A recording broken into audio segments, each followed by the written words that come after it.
ചങ്ങരോത്ത് പഞ്ചായത്തിലെ മഞ്ഞപ്പിത്ത വ്യാപനം ആരോഗ്യവകുപ്പ് ഒളിച്ചുകളി അവസാനിപ്പിക്കണം ബി.ജെ.പി. പേരാമ്പ്ര ചങ്ങരോത്ത് പഞ്ചായത്തിലെ വടക്കുംപാട് സ്കൂളിലെ വിദ്യാർത്ഥികൾക്ക് മഞ്ഞപ്പിത്തം പടർന്നു പിടിച്ചിട്ട് ആഴ്ചകൾ കഴിഞ്ഞിട്ടും രോഗവ്യാപനം ഉണ്ടായ ഉറവിടം പുറത്തുവിടാതെ ആരോഗ്യവകുപ്പ് ഒളിച്ചു കളിക്കുകയാണെന്ന് ബി.ജെ.പി. ജില്ലാ ജനറൽ സെക്രട്ടറി എം. മോഹനൻ പറഞ്ഞു. ആരോഗ്യവകുപ്പിന്റെ അനാസ്ഥയ്ക്കെതിരെ BJP. Changaroth panchayat committee Kadiyangad health centre ഓഫീസിലേക്ക് നടത്തിയ മാർച്ച് ഉദ്ഘാടനം ചെയ്ത് സംസാരിക്കുകയായിരുന്നു അദ്ദേഹം. മഞ്ഞപ്പിത്തം പടർന്നു പിടിക്കാനിടയായത് ഇതിന്റെ ഉറവിടം എവിടെയാണ്? ആ ഉറവിടം കണ്ടെത്താൻ എന്താ പ്രയാസം?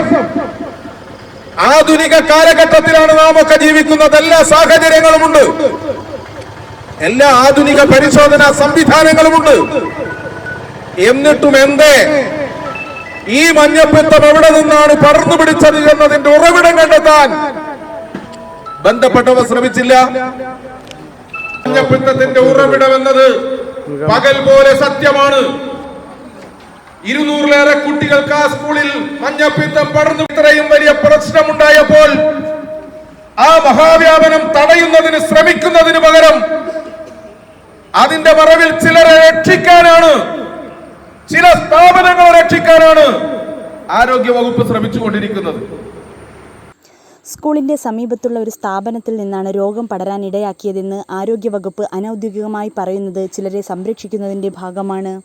ഉറവിടം വ്യക്തമാക്കാൻ ആരോഗ്യവകുപ്പ് തയ്യാറാവണമെന്നും ആരോഗ്യമന്ത്രി സ്ഥലം സന്ദർശിച്ച് നാട്ടുകാരുടെയും വിദ്യാർത്ഥികളുടെയും ആശങ്ക അകറ്റി രോഗം സ്ഥിരീകരിച്ച മുഴുവൻ ആളുകളുടെയും ചികിത്സ സൗജന്യമാക്കണമെന്നും അദ്ദേഹം പറഞ്ഞു. സ്കൂളിലെ 250-ൽ പരം വിദ്യാർത്ഥികൾക്ക് രോഗം സ്ഥിരീകരിച്ചിട്ടും ഒരു സർവകക്ഷി യോഗം വിളിച്ചു ചേർക്കാതെ ചങ്ങരോത്ത് ഗ്രാമപഞ്ചായത്ത് ഭരണസമിതി നോക്കുകുത്തിയായി മാറിയിരിക്കുകയാണ്. സ്കൂൾ തുറന്നു പ്രവർത്തിക്കുന്നത് രോഗവ്യാപനം കൂടുതലാകുമെന്നും അദ്ദേഹം പറഞ്ഞു. ലൈജു വേലായുധൻ അധ്യക്ഷത വഹിച്ചു. ബി.ജെ.പി. പേരാമ്പ്ര മണ്ഡലം പ്രസിഡന്റ് തറമ്മൽ രാഗേഷ്, ജില്ലാ കമ്മിറ്റി അംഗം കെ. രജീഷ്, ഇല്ലത്ത് മോഹനൻ, ജുബിൻ ബാലകൃഷ്ണൻ, സി.കെ. ലീല, എൻ.ഇ. ചന്ദ്രൻ, സി.കെ. ശ്രീജീഷ്, എൻ.എം. രവീന്ദ്രൻ, രവി കന്നാട്ടി, ചന്ദ്രൻ ചക്കുളങ്ങര, സി. പ്രദീപൻ എന്നിവർ പ്രസംഗിച്ചു. വിഷ്ണു അരീക്കണ്ടി, കെ. ശ്രീധരൻ, സി.കെ. രവീന്ദ്രൻ, ബാലകൃഷ്ണൻ കാട്ടുകണ്ടി എന്നിവർ നേതൃത്വം നൽകി.